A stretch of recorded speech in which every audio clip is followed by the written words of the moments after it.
Okay जी, आपके आज के लेक्चर की रिकॉर्डिंग मैंने स्टार्ट कर दी है और आज की क्लास में हमने प्रॉपर अपना एक्सप्रेस जे स्टार्ट करना है। और जो सर्वर हमने कल अपना HTTP मॉड्यूल की हेल्प से नोड जेएस में बनाया था बैकएंड का, आज हम देखेंगे कि एक्सप्रेस जेएस में वो सर्वर बनाना कितना ईजी है और क्यों यूज़ किया जा रहा है। अगर हम इसको थोड़ा सा रिलेट करें कि हमें समझ नहीं आ रहा कि नोड जेएस क्या है और एक्सप्रेस जेएस क्या है हमारे पास। स्टूडेंट्स, आपको मेरी वॉइस क्लियर है? कोई डिस्टॉर्शन तो नहीं है? वॉइस क्लियर है मेरी? जी मैम आ रही है, लेकिन पता नहीं डिस्टॉर्शन थोड़ी बहुत आ रही थी। बेसिकली यहाँ पे कंस्ट्रक्शन का कुछ काम चल रहा है, तो अभी ये प्लेस भी मैं चेंज नहीं कर सकती। मुझे बताइएगा, फिर हम उसको वहाँ पे म्यूट कर देंगे जब इशू हो। अच्छा जी, आपके पास ओके। क्या वर्किंग चल रही है? आपका अगर बात की जाए जावा स्क्रिप्ट से हम रिएक्ट पे मूव किए थे, तो हमने देखा था कुछ फ़ायदे थे हमारे पास रिएक्ट के, इसी वजह से हमने रिएक्ट को चूज़ किया। अब यही चीज़ हम अचीव करने लगे, हम नोड जेएस से एक्सप्रेस जेएस पे जाने लगे हैं, बिकॉज नोड जेएस जो है उसमें काम करना थोड़ा सा कॉम्प्लेक्स है, थोड़ा सा मुश्किल है as compared to Express JS.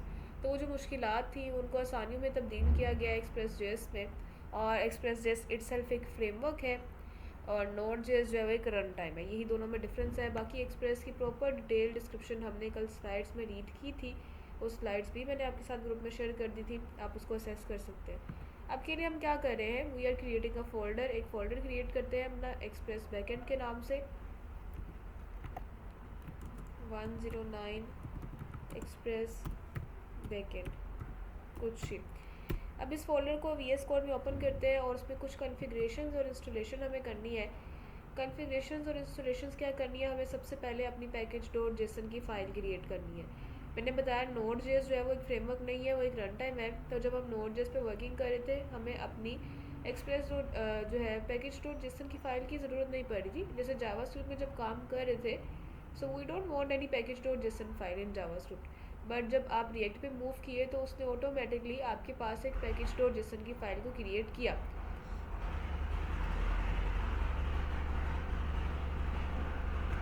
मुझे 1 मिनट दें।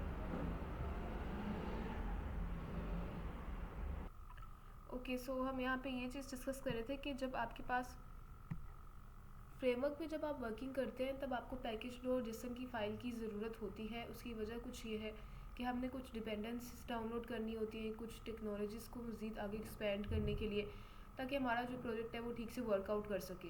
तो उनका क्या रेफरेंस बेस्ड चीज़ें होती हैं और किस तरह से वो रिप्रेजेंट किया जाता है, ये सब चीज़ें आपके पास पैकेज डॉट जेसन की फ़ाइल में आती हैं।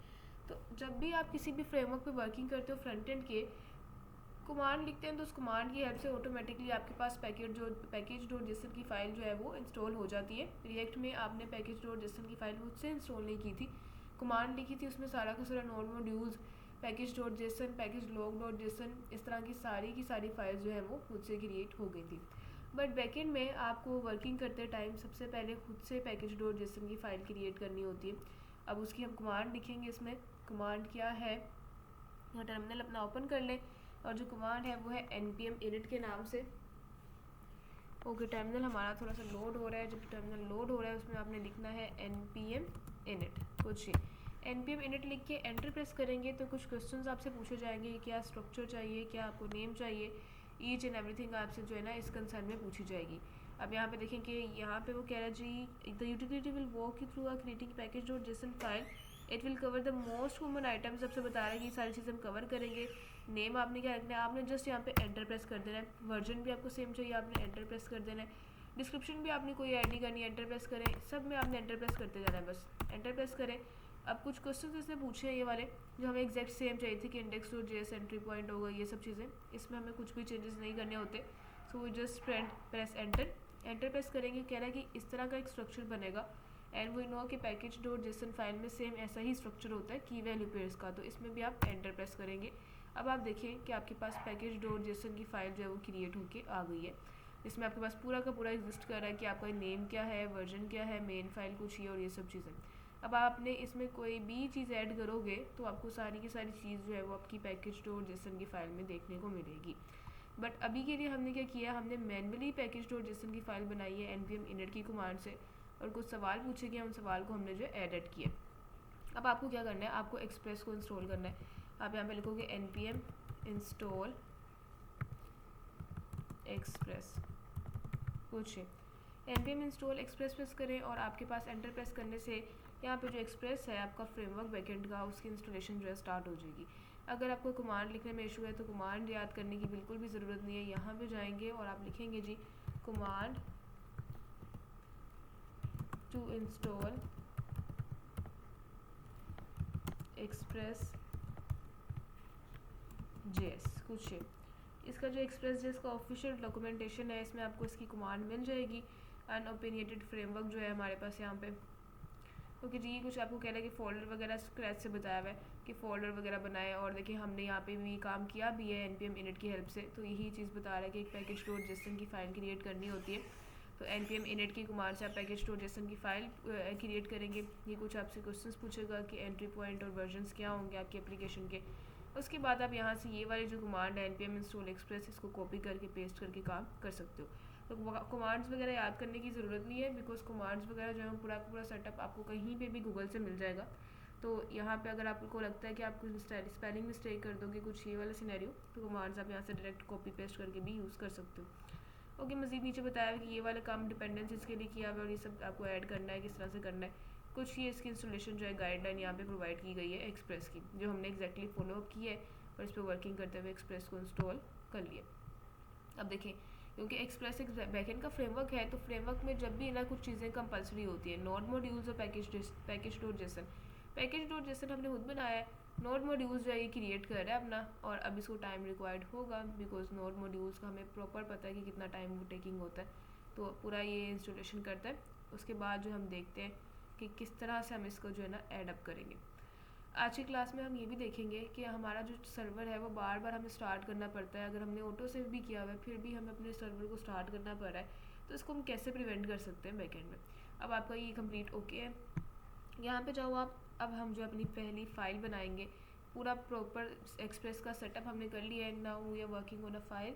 तो यहाँ पे जाएँ आप और app.js करके अपनी एक फ़ाइल बना लें। नाम आप कुछ भी रख सकते हैं, इसमें कोई लिमिटेशंस नहीं है। उसके बाद यहाँ पे अब आपको क्या करना है, अब आपने रिक्वायर करना है एक्सप्रेस को जो आपने इंस्टॉल किया है। जैसे पूरा का पूरा मॉड्यूल आप गेट कर रहे थे ना, HTTP का, फिर FS का, पाथ का।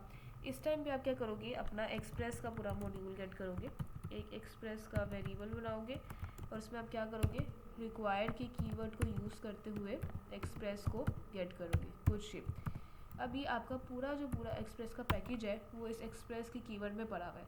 हम क्या करते हैं, जब एक्सप्रेस को पैकेज गेट कर लेते हैं तो इस एक्सप्रेस के पैकेज को फिर कॉन्फ़िगर मींस रन भी करते हैं। कैसे, एक और वेरिएबल बना लेते हैं कॉन्स्ट ऐप के नाम से, तो उसमें क्या करते हैं, इस एक्सप्रेस को रन कर देते हैं कुछ ही। मतलब कि पूरा का पूरा पैकेज एक्सप्रेस की वेरिएबल में है और उस एक्सप्रेस वाले वेरिएबल को हमने स्टोर कर दिया ऐप में। तो ऐप में अब पूरा का पूरा एक्सप्रेस पड़ा हुआ है आपके पास, पूरा एक्सप्रेस की होल्डिंग है, कंटेनिंग है। ये एक प्रोफेशनल अप्रोच होती है किस तरह से उसको कॉन्फ़िगर किया जाए। और उसके बाद आपको पता है कि जब आप बैकएंड पे वर्किंग करते हो अपने सर्वर पे, you have to create a port. तो पोर्ट जो है हम इसको 8000 का यहाँ पे एलोकेट कर देते हैं। अब उसके लिए हमारे पास जो है ना HTTP का मॉड्यूल होना ज़रूरी है अगर हम अपने नोड मॉड्यूल में सर्वर क्रिएट करें। यहाँ पे आपको ऊपर ऐड भी करना पड़ेगा const HTTP equals to require HTTP, फिर आपको उसमें से क्रिएट सर्वर और सर्वर डॉट लिसन के मेथड्स को यूज़ करना है। यहाँ पे ऐसा कोई सिनेरियो नहीं है, आपने कोई HTTP का मॉड्यूल रिक्वायर नहीं करना ऊपर। जस्ट अब आपको पता है कि आपकी पूरी की पूरी एक्सप्रेस जो है वो ऐप वाले वेरिएबल में है, तो आपने क्या करना है, उसको ऐप डॉट लिसन करके एक मेथड होता है, उसको यूज़ करना है, LISTEN। ये ऐप डॉट लिसन का जो मेथड है ये आपके एप्लीकेशन को रन के लिए मीन्स आपके सर्वर को रन करने के लिए यूज़ किया जाता है। बस इसमें आप पोर्ट नंबर पास करोगे अपना, और पोर्ट नंबर के बाद आप यहाँ पे वैल्यू पास कर दोगे कि कहाँ पे जो है आपका पोर्ट नंबर एलोकेट किया जा रहा है, किस पोर्ट पे आपका वर्किंग हो रहा है। तो कंसोल डॉट लॉग लिखते हैं और इस कंसोल डॉट लॉग में लिख देते हैं the server is running on port number. आगे आपका जो पोर्ट नंबर वाला वेरिएबल है नंबर, पोर्ट नंबर वाले वेरिएबल को पास कर दो, PORT पोर्ट कुछ। अब इतना सा काम आपने कर लिया। आपने क्या किया है, बस अपने एक्सप्रेस को कॉन्फ़िगर किया है, आपने अपने एक्सप्रेस को ऐप वाले वेरिएबल में कॉन्फ़िगर किया है, एक पोर्ट नंबर एलोकेट किया है। उसके बाद आपने ये काम किया है कि आपने अपना कंसोल और लॉग में जो है उसको स्टार्ट कर दिया। बस सिंपली 2 लाइनों में आपका जो पूरा का पूरा वर्किंग स्टार्ट हो गई है इसकी।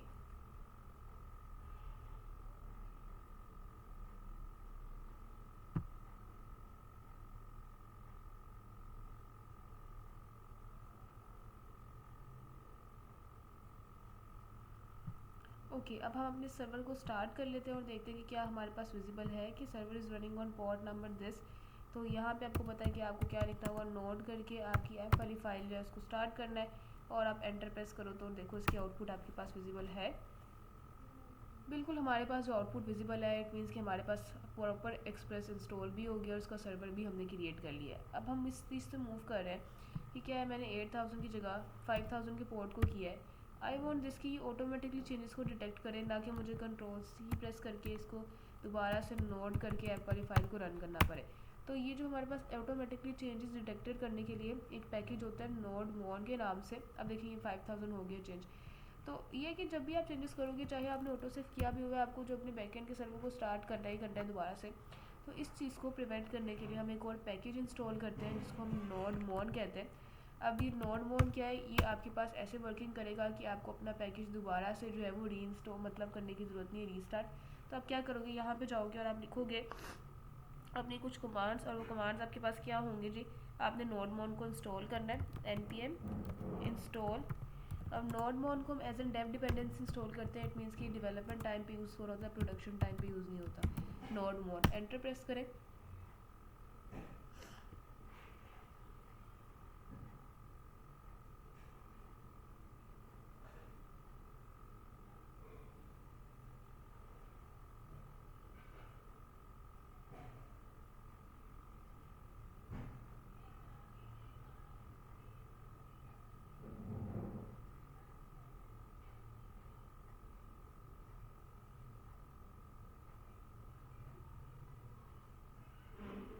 ओके जी, इंस्टॉल हो रहा है नोड मोन। जब भी इंस्टॉल होता है तो हम इसको चेक कर सकते हैं कि पैकेज डॉट जेसन की फ़ाइल में कि नोड मोन एग्जिस्टिंग है और किस वर्जन का नोड मोन जो है हमारे पास इस टाइम पे इंस्टॉल हुआ है।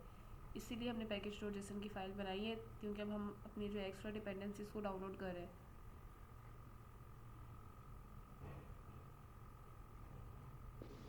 मैम ये नोड मोड जो है ये एक्सप्रेस के अलावा नहीं हो सकता था? हाँ नहीं, मोस्टली नोड मोन जो है वैसे हम नोड जेस के साथ भी कर लेते हैं, बट वो उसमें फिर वर्किंग में इशू आता है। इशू क्या है कि एक्सप्रेस जो आपके पास एक्सप्रेस एक पैकेज फ्रेमवर्क है ना, तो ये फ्रेमवर्क को ही रन आउट करने के लिए यूज़ किया जा रहा होता है। अब देखते हैं पैकेज डॉट जेसन में नोड मोन का वर्जन हमारे पास आ गया। थोड़ा सा स्क्रॉल डाउन करें और देखेंगे आपके पास ये एज एन डेव डिपेंडेंसीज जो है नोड मोन आ गया 3.1.9 वर्जन का। तो अब आपको क्या करना है, अब आपने यहाँ पे बस एक बार लिखना है नोड मोन, जो फाइल आपने रन करनी है उसका नेम app.js, कुछ ये इस तरह से app.js, और एंटर प्रेस कर दें बस। अब आपका सर्वर जो है प्रॉपर आपको स्टार्ट रहेगा। अब आपको ये नहीं करना कि अगर आपने ये देखें आपका सर्वर स्टार्ट हो गया है, कुछ भी आपको अपडेट करने की ज़रूरत नहीं है। अगर आप यहाँ पे ये चेंज कर देंगे ना, अभी हमारे पास 8000 है और मैं चेंज करके 5000 कर रही हूँ, तो देखिए रीस्टार्टिंग ड्यू टू चेंजेस उससे रीस्टार्ट हुआ है और इसने क्या करना है, अब आपको पोर्ट नंबर 5000 शो कर दिया कुछ ये। तो हमें अब अपना सर्वर दोबारा स्टार्ट करने की ज़रूरत नहीं है, आपका सर्वर खुद से डिटेक्ट कर लेगा चेंजेस और खुद से वर्किंग करेगा। तो ये वाला कंसर्न तो हमारा यहाँ पे क्लोज होता है कि हमें दोबारा नोट करके अपनी फाइल को रन करना है। अब हम देखते हैं कि जैसे हम पहले इफ एल्स की हेल्प से राउटिंग परफॉर्म कर रहे थे कि अगर इफ़ सिचुएशन आपकी यहाँ पे है तो फिर आपको होम पेज दिखे, अगर आपका यूआरएल जो है वो अबाउट पे है तो अबाउट पेज दिखे। यहाँ पे हम इसको कैसे अचीव कर सकते हैं, हम यहाँ पे इफ एल्स कंडीशन यूज़ नहीं करते। कैसे करते हैं, हम ऐप के अंदर गेट का मेथड यूज़ करते हैं। कल की क्लास में हमने देखा था गेट का मेथड्स क्या होते हैं, किस लिए वर्किंग करते हैं। गेट का मेथड यूज़ करते हैं और हम कहते हैं कि अगर हमारा राउट जो है वो फॉरवर्ड स्लैश पे है, तो यहाँ पे आप क्या करो, request comma response as parameter आएंगे, क्या चीज़ शेयर कर दो जी, आप यहाँ पे रिस्पॉन्स डॉट सेंड करके एक फंक्शन होता है उसको यूज़ करो और उसमें आप लिख दो कि ये हमारे पास हमारा होम पेज है, कुछ ये चीज़ होम पेज। अगर तो आपका राउट फॉरवर्ड स्लैश पे है, अगर तो आपका राउट आपके उस पर है अबाउट पेज पे है, ऐप डॉट गेट का मेथड यूज़ करते हैं स्लैश अबाउट ABOUT अबाउट। तो उसमें आप क्या चीज़ रिटर्न करोगे, रिक्वेस्ट कॉमा रिस्पॉन्स, और इसको आप कैसे शेयर करेंगे जी, रिस्पॉन्स डॉट सेंड का मेथड यूज़ कर दें। और जैसे उसमें हम लिख रहे थे ना रिस्पॉन्स डॉट एंड, इसमें आप लिखते हो रिस्पॉन्स डॉट सेंड, कुछ ये चेंजेस है, और इसमें आप कर दो जी अबाउट पेज। अब चलते हैं और देखते हैं कि हमारा लोकल होस्ट 8000 पे ये चीज़ें रिटर्न हो रही है कि नहीं हो रही। तो यहाँ पे चलें और विज़िट करें लोकल होस्ट 8000, ठीक है, ये हमारे पास हमारा पहले फॉरवर्ड स्लैश पे देखिए होम पेज रिटर्न कर रहा है, और जब आप जा रहे हो अपने अबाउट पे तो क्या ये आपको अबाउट पेज रिटर्न कर रहा है? तो बिल्कुल ये आपको आपका अबाउट पेज भी रिटर्न कर रहा है। तो इजीली विदाउट इफ़ कंडीशंस आपने जस्ट मेथड्स को यूज़ करके भी रेंडरिंग की है। अब जितने भी राउट्स होंगे आपको इफ एस नहीं यूज़ करनी पड़ेगी, आप जस्ट ऐप डॉट गेट करोगे और उस राउट पे उसको नेविगेट करवा दोगे। अब नेक्स्ट चीज़ क्या होता है, जैसे हमारे पास कुछ ऐसी चीज़ होती है आप लोग, अच्छा ये चीज़ मैं आपको बता दूँ कि यहाँ पे हमने अपना सर्वर स्टार्ट किया है किस तरह से, नोड मोन करके अपनी ऐप वाली फाइल का नाम। हमारे पास यहाँ पे पैकेज डॉट जेसन की फाइल में अगर हम स्क्रिप्ट्स में थोड़ी सी चेंजेस कर दें, कैसे जी, यहाँ पे आपके पास ये स्क्रिप्ट्स के नाम से आप चीज़ देख रहे होंगे कुछ ये, इसमें आप थोड़ी सी चेंजेस कर दो तो आप अपनी कमांड चेंज कर सकते हो। अपनी npm जो नोडमोन ने आपकी कमांड लिखी है ना, अपनी नोडमोन ऐप डॉट जेसन, आप उसको चेंज कर सकते हो, अपनी फ्रंट एंड की कमांड जो ऐड कर सकते हो। कैसे, यहाँ पे आप एक स्टार्ट के नाम से उसकी वैल्यू ऐड करो, और स्टार्ट आप कह रहे हो कि किसको ऐड करना है आपने, नोडमोन, और किस फाइल को आपने, ऐप डॉट जेएस वाली को, कुछ ये। तो स्टार्ट की जो स्क्रिप्ट होती है वो ऐड हो जाएगी। अब आपने यहाँ पे कंट्रोल सी प्रेस करके उसको क्लियर कर लेते हैं। पहले आप क्या करते जी, नोडमोन ऐप डॉट जेएस वाली फाइल इस तरह काम कर रहे थे तो आपका सर्वर स्टार्ट हो रहा था बैकएंड का। बट अब आप क्या करोगे, npm स्टार्ट की कमांड लिखोगे, एंटर प्रेस करोगे तो आपका सर्वर स्टार्ट हो जाएगा ऑटोमेटिकली आपकी मेन फाइल को डिटेक्ट करके। बिल्कुल सेम काम। तो ये वाली वर्किंग भी आप अपनी स्क्रिप्ट में ऐड करके कर सकते हो मैनेज, इसमें भी मसला नहीं है कोई, क्योंकि ये जो है ना कमांड्स मोस्टली हमारे पास फ्रंट एंड के रिएक्ट के सर्वर को स्टार्ट करने के लिए होती है। तो हमने वो चीज़ अचीव कर लिया कि अब बैकएंड की सेपरेट कमांड हो, फ्रंट एंड की सेपरेट कमांड हो। तो इस चीज़ को अवॉइड करने के लिए हम यहाँ पे कमांड चेंज कर देते हैं, बैकएंड फ्रंट एंड की सेम कर देते हैं। तो ये काम भी इस तरह से हमने अचीव कर लिया। अब यहाँ पे हम ये देख रहे हैं कि हमारे अगर अनऑथराइज राउट्स हो गए, लाइक कुछ ऐसे राउटिंग हो गए जो हमारे पास ऑथराइज नहीं है, तो उसको हम कैसे मैनेज करेंगे। उसके लिए अब अपना एक स्टैटिक का अगर हम अपने जाएँ वर्किंग करें रिएक्ट राउटिंग वाले पे प्रोजेक्ट्स पे जाएँ, तो हमने देखा था कि हमारे पास स्टैटिक का एक जो है फंक्शन यूज़ किया जाता है जो आपके पास एलेब्रेशन करता है। तो यहाँ पे आप यूज़ करोगे ऐप डॉट गेट, और इस ऐप डॉट गेट में आप क्या कहोगे कि अगर आपके पास कोई अनऑथराइज राउट है, मीन्स आपके पास स्टैटिक का राउट है, तो उस लेवल पे आपने क्या करना है, यहाँ पे रिक्वेस्ट कोमा रिस्पॉन्स शेयर कर दो और कह दो कि ये हमारे पास जो है वो अनऑथराइज राउट्स है। रेस डॉट सेंड को यूज़ करें इस रेस डॉट सेंड में आप लिख दें ये अनऑथराइज राउट्स है हमारे पास, अनऑथराइज्ड राउट्स कुछ है। अब देखते हैं कि हम अबाउट पेज के अलावा, होम पेज के अलावा अगर जाते हैं किसी ऐसे पेज पे जो एग्जिस्ट नहीं कर रहा, लाइक हम कहते हैं सर्विस का पेज कुछ ये, एंटर प्रेस करो तो आपको प्रॉपर शो कर रहा है कि ये अनऑथराइज राउट है। तो इस तरह से हम इसको मैनेज कर लेते हैं कि कौन से राउट्स जो है वो किस चीज़ को प्रेजेंट कर रहे हो। ये आपके पास प्रॉपर देखेंगे लॉजिक भी इस तरह से बिल्डिंग हो गई है, ठीक है, कि किस राउट को आपने कब गेट करना है, कब आपने कौन सी चीज़ को जो है वो मैनिपुलेट करना है। अब आप खुद देखें कि आपके पास काम कितना इजी हो गया, आपके पास ऑटोमेटिकली राउटिंग जो है इस तरह से वो एडअप हो रही है और काम आपका शो कर रही है। नोड.जेएस पे हमें क्या करना पड़ा था, हमें प्रॉपर HTTP की मॉड्यूल को गेट करना पड़ा था, उसमें से स्पेसिफिक क्रिएट सर्वर के फंक्शन को गेट करना पड़ा था, जो कि थोड़ा सा एक हार्ड कोड भी है हमारे पास, काम कॉम्प्लेक्स भी है। एक्सप्रेस थोड़ा सा स्मूथ है एज़ कम्पेयर टू नोड.जेएस। अब हम क्या करते हैं, हम देखते हैं कि कैसे हम अपना बैकएंड जो है वो फ्रंट एंड में ऐड कर लेते हैं अपने नोड.जेएस वाले प्रोजेक्ट में। तो यहाँ पे चलते हैं और ये पूरा रिस्पॉन्सिवनेस प्रोजेक्ट में इसी को कॉपी कर रही हूँ, पूरा फोल्डर ही कॉपी कर लेते हैं। कॉपी करते हैं और यहाँ पे चल के हम फ्रंट एंड का एक फ़ोल्डर बना लेते हैं, उसमें उसको ऐड कर लेते हैं।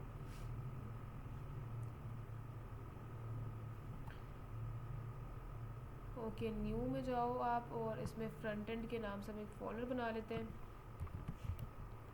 फ्रंट एंड, एंटर प्रेस करें और इस फ्रंट एंड वाले फ़ोल्डर में हम जो है अपना एक न्यू फोल्डर ऐड रिस्पॉन्सिवनेस वाला उसको ऐड कर देते हैं, कंट्रोल V।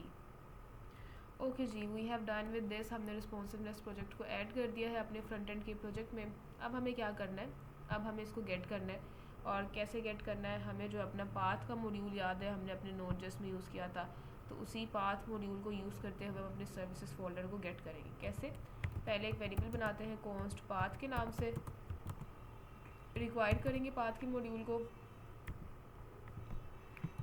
रिक्वायर करें जी हमारा जो पाथ का मॉड्यूल है उसको, और यहाँ पे बस हमने क्या करना है, ऐप डॉट यूज़ करके एक बिल्ट इन फंक्शन जिसको मिडलवेयर भी कह सकते हो उसको यूज़ करना है, और इसमें हमने जो है ना एक्सप्रेस डॉट स्टैटिक, मतलब ये हमारी स्टैटिक फाइल्स है ना, तो हम कह रहे हैं एक्सप्रेस में से हमें स्टैटिक फाइल्स को रिप्रेजेंट करना है। किस तरह से रिप्रेजेंट करना है, बस आप उन स्टैटिक फाइल्स का नेम मेंशन कर दो, अब राउट यहाँ पे ऐड कर दो, क्या जिसका राउट बनेगा, /front end के फोल्डर में रिस्पॉन्सिवनेस प्रोजेक्ट जो पड़ा हुआ है उसको आप पूरा का पूरा रेंडर कर दो। अब एक हमें स्पेसिफिक फाइल बताने की ज़रूरत नहीं है कि इंडेक्स डॉट एचटीएमएल को रेंडर करो, स्टाइल डॉट सीएसएस को रेंडर करो, स्क्रिप्ट डॉट जेएस को रेंडर करो। जितनी भी फाइल्स हैं इस फोल्डर में, जो भी चीज़ें होंगी, इमेजेस वगैरह, स्टाइलिंग वगैरह, लॉजिक्स वगैरह, वो सारी की सारी खुद से इसको रेंडर कर देगा, यहाँ पे शो करवा देगा। अब आपको क्या मैनेज करना है, अब आपको देखना है कि इसको हम शो किस तरह से करवाएंगे। फॉरवर्ड स्लैश पे हमारे पास क्या वर्किंग होती है जिस पर हम इसको शो करवाएं। तो अब यहाँ पे अब जाएंगे और रेस डॉट सेंड की जगह पे हम यहाँ पे कुछ रेस डॉट स्टेटस करके फंक्शन जो है उसको यूज़ करेंगे, क्योंकि हमें पता है कि हमने स्टेटस कोड भी बताने होते हैं। तो रेस डॉट स्टेटस, क्या स्टेटस है जी, आपके पास 200 का स्टेटस है, और जब आपके पास 200 का स्टेटस आए तो आपने अपनी फ़ाइल सेंड करनी है। Next we use send file function. Send file function में अब आपने क्या करना है, पाथ रिजोल्विंग वाले जो मेथड्स हमने देखे थे, path dot resolve, path dot join, उनको यूज़ करना है। कैसे जी, पाथ डॉट रिजोल्व का फंक्शन हम यूज़ कर रहे हैं। इसमें हम अपनी पैरामीटर पास करते हैं डायरेक्टरी नेम के नाम से। कंपल्सरी नहीं है, बट ये एक अच्छी प्रोफेशनल लुक होती है कि इसको पास कर दो। अब जस्ट आप उसका अपना फोल्डर का नेम बता दो, डॉट स्लैश फ्रंट एंड में जाओ, और फ्रंट एंड के बाद आपको क्या करना है, रिस्पॉन्सिवनेस प्रोजेक्ट में जाओ, और उसके बाद आपको यहाँ पे जो इंडेक्स डॉट एचटीएमएल की फाइल है उसको रेंडर कर दो। बस इतना सा काम। अब इंडेक्स डॉट एचटीएमएल की फाइल रेंडर की है तो उससे ये सीएसएस और जेएस को भी रेंडर करेगा। जाएँ यहाँ पे जी, पेज को रिलोड करें और देखिए 8000 पे आपका पूरा का पूरा जो फ्रंट एंड का प्रोजेक्ट है वो रेंडर कर रहा है with images, CSS and JavaScript जो भी काम किया हुआ। जबकि आप उस पर वर्किंग कर रहे थे तो उसमें आपको क्या करना पड़ा था, आपको लिखना पड़ा था जी हर स्टैटिक फाइल के लिए। जब हमने कल की क्लास में देखा है कि जावास्क्रिप्ट की स्टैटिक फाइल बनानी पड़ी है, एचटीएमएल की आपको सेपरेट से स्टैटिक फाइल्स बना के रेंडर करना पड़ी है, फिर राउटिंग भी उसकी सेपरेट बनानी पड़ी है कंडीशन में कि अगर स्टाइल डॉट सीएसएस तो फिर रेस डॉट राइट में ये कर दो, और राइट डॉट हेड में ये लिख दो, अगर स्टाइल डॉट एचटीएमएल है तो फिर ये कर दो। तो सारा का सारा काम उसमें मुश्किल था। इसमें जस्ट आपने कुछ ये इस तरह से अपनी स्टैटिक फाइल्स को रिप्रेजेंट किए, पाथ फंक्शन की हेल्प से उनको प्रेजेंट कर दिए सिंपली। ये काम आपके पास इजी हो गया। अब हम ज़रा देख लेते हैं, यहाँ तक हो गया तो हम इसको आगे कंटिन्यू करते हैं और हम देखते हैं कि एपीआई किस तरह से बनाई जा सकती है। एपीआई क्या होती है आपके पास, आपने जो बैकएंड में बनाई थी, बनी बनाई बिल्ट इन एपीआई, जो इसको फैच भी किया है। फ्रंट एंड में हमने उसको फैच किया था, बैकएंड में अब हम देख लेते हैं कि एपीआई कैसे बनती है। तो अभी के लिए जो हमारे सारे राउट्स हैं, अब इसको हम कमेंट आउट कर देते हैं कुछ ये, और मैं जो है अब एपीआई पे वर्किंग स्टार्ट कर रही हूँ। कैसे जी, मैं कहती हूँ जी ऐप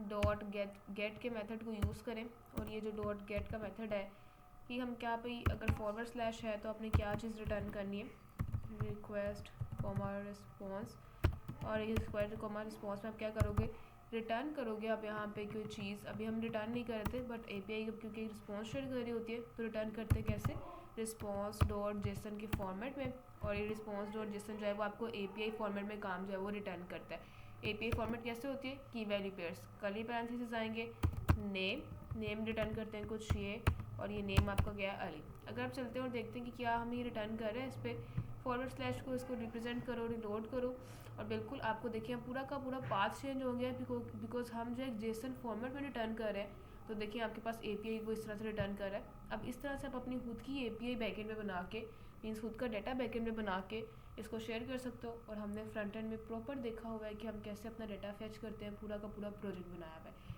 पूरा यूआरएल कॉपी करके। तो ये वाला पूरा का पूरा स्ट्रक्चर आपका यहाँ पे एपीआई का कंप्लीट होता है। बट इशू ये है कि हम एपीआई को यहाँ पे नहीं देखते। एपीआई टेस्टिंग करने के लिए हम डिफरेंट प्लेटफॉर्म्स को डाउनलोड करते हैं, और जो आपकी अपकमिंग क्लासेस हैं उसमें आपने ये प्लेटफॉर्म्स डाउनलोड करके रखने हैं।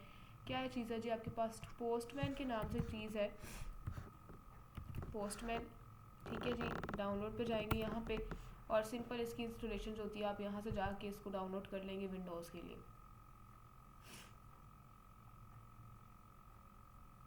ओके जी, यहाँ पे आप जाएंगे, थोड़ी बहुत कॉन्फ़िगरेशंस वगैरह हैं, डाउनलोड 64 पर क्लिक करेंगे, ये डाउनलोड हो जाएगा। इंतहाई आसान है, कुछ इस तरह का प्लेटफॉर्म आपको विजिबल होगा। ये पोस्टमैन क्या होता है, ये आप लोगों को टूल्स है एपीआई फैचिंग का, एपीआई चेकिंग का, जो अलाउ करता है कि आप बैकएंड पे, क्योंकि डाटा हम क्रिएट भी कर रहे होते हैं, रीड भी कर रहे होते हैं, हमने कल क्लास में देखा था। तो फिर ये चीज़ अलाउ करता है कि जो डाटा हम क्रिएट, रीड, अपडेट वगैरह कर रहे हैं वो हमें किस तरह से दिखना चाहिए, क्या उसकी लॉजिक्स होने चाहिए। फ्रंट एंड तो कोई है नहीं, तो हम कैसे देखेंगे कि हमारी कोई प्रोडक्ट क्रिएट हो गई है, कोई प्रोडक्ट हमने डिलीट कर दिए, कैसे पता चलेगा। तो उसके लिए फिर हम अपने ये टूल्स यूज़ करते हैं। जब आप पोस्टमैन को इंस्टॉल कर लोगे, यहाँ पे आपके पास ये टूल विजिबल होगा जिस पर आप अपना चेक कर सकते हो। कैसे आप इसको ओपन करोगे, फिर ये आपके लैपटॉप में सेपरेटली इंस्टॉल हो जाएगा पोस्टमैन। अब हम इसके अलावा भी देखेंगे कि और हम किसको कैसे अचीव कर सकते हैं और कैसे हमारे पास वर्किंग होती है। आपने जो अपना पोस्टमैन ओपन कर लेना और ये आपका जो राउट बन रहा है ना लोकल होस्ट 8000 वाला कुछ, ये इसको कॉपी कर लेना आपने, Ctrl+C, पूरा का पूरा राउट अपना, और पोस्टमैन को स्टार्ट होने देते हैं। ओके, पोस्टमैन जो है हमारा स्टार्ट हो रहा है। इसके बाद हम देखते हैं कि कैसे हम इस राउट को टेस्ट करते हैं पोस्टमैन की वर्किंग के थ्रू।